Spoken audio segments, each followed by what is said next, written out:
حضرت اسامہ حضور سے بے تکلف تھے اور جو ضرورتیں تھی حضور سے آ کے کہہ لیتے تھے، ظاہر پوتوں کی جگہ پہ تھے، کوئی بھی کام ہوتا بلا تکلف حضور کی خدمت میں حاضر ہو جاتے۔ حضرت اسامہ بن زید کہتے ہیں ایک دن رات کا ایک حصہ بیت چکا تھا اور مجھے حضور سے کوئی کام، کوئی حاجت حضور سے جڑی تھی اور اس کی تکمیل چاہ رہا تھا، تو میں رات کے وقت ہی آ گیا۔ ظاہر ہے کہیں جانا ہو تو بندہ سوچتا ہے، لیکن جہاں اتنی بے تکلفی ہو وہاں کہتا ہے چلو میں چلا جاتا ہوں، تو وہ حضور کی خدمت میں حاضر ہو۔ تو آقا کریم تشریف لے آئے۔ اللہ اکبر۔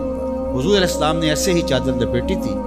اور حضور کے اطراف میں ابھار تھے، لیکن مجھے نہیں پتا تھا کہ اندر کیا ہے، تو میں نے حضور سے حاجت کہی، حضور نے میری حاجت پوری کر۔ فلما فرغت من حاجتی، جب میں اپنی حاجت سے فارغ ہو گیا، جو میرا کام تھا وہ ہو گیا، تو پھر میں نے یہ سوال کر ہی لیا، قلت ما ھذا الذی انت مشتمل علیہ، میں نے کہا حضور یہ کیا ہے جس کے اوپر آپ نے چادر ڈال کر ڈھانپا ہوا ہے؟ فکشفہ، تو حضور نے کچھ بتانے کی بجائے چادر ہی کھول دی۔ جب چادر کھلی تو منظر صاف تھا۔ میں نے کیا دیکھا، سنو، حضرت اسامہ بن زید بن حارثہ بیان کرتے ہیں، فائز الحسن والحسین علی ورقہ، ایک پہلو سے امام حسن چمٹے تھے اور ایک جانب امام حسین چمٹے ہوئے، دونوں نے حضور کے پہلوؤں سے جفی لگائی ہوئی تھی، حضور علیہ السلام کے کشہین سے، حضور کے پہلوؤں سے لپٹے ہوئے تھے۔ اللہ اکبر، ظالموں، تم نے تیر حضور کے پہلوؤں پہ مارا ہے، حضور کے پہلوؤں سے یہ شہزادے لپٹے ہوئے ہیں۔ اور پھر آقا کریم نے کیا کہا، فقال ھذان ابنایا، فرمایا یہ دونوں میرے بیٹے ہیں،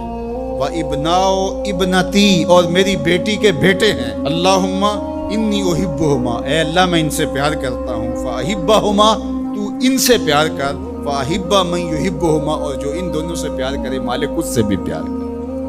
اللہ اکبر۔ حذیفہ بن یمان اپنی ماں کی مغفرت کا سوال لیے حضور کے پاس حاضر ہوئے تھے، اور آقا کریم نے ان کو یہ خبر بھی دی، حذیفہ سنو، یہ فرشتہ میرے سامنے حاضر ہے اور یہ میری فاطمہ اور میرے حسن حسین کے لیے جنتیوں کی سرداری کا مجدہ جاں فضا لے کر آئے ہیں، پیغام لے کر آئے ہیں، بشارت لے کر آئے ہیں۔ یہ خاندان عالی مرتبت خاندان،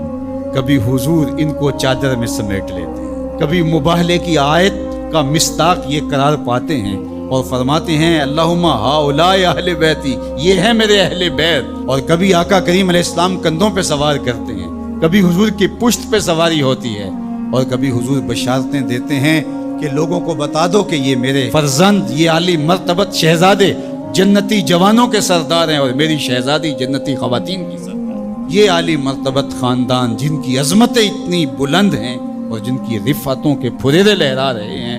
تو جتنا اونچا منصب ہوگا امتحان بھی تو اتنا اونچا ہوگا، جتنی بڑی شان ہوگی تو امتحان بھی اس کے مطابق ہوگا۔ پھر 10 محرم کو جو امتحان ان شہزادوں نے دیا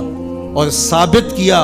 کہ ہم سرداران جو جنت ہیں وہ ایسے ہی نہیں بن گئے، کیسے کڑے امتحان سے گزر کر کے ہم اس مرتبہ رفیع کے اپنے آپ کو حقدار بتا رہے ہیں۔ کوئی یہ نہ کہے کہ پیغمبر نے اپنے نواسے جان کے ایسے ہی بشارت دے دی تھی اور یہ عظمت ان کو حاصل ہو گئی تھی، ورنہ ان کے اندر کیا رکھا تھا۔ اب زمانہ دیکھے کہ جو حسین ابن علی نے کر کے دکھایا ہے، زمانے میں کوئی دکھائے تو صحیح۔ عظمتوں کی جس مسند پہ بیٹھے شہزادہ رسول دکھائی دیتے ہیں اور شہزادی رسول دکھائی دیتی ہیں اور امام حسن دکھائی دیتے ہیں، یہ الگ الگ عنوانات ہیں، جس عنوان پہ آئیں تو ایک کائنات بسی ہوئی ہے۔ اللہ جل شانہ ان شہزادوں کی برکت سے ہمیں دین کا حقیقی شعور عطا کر دے۔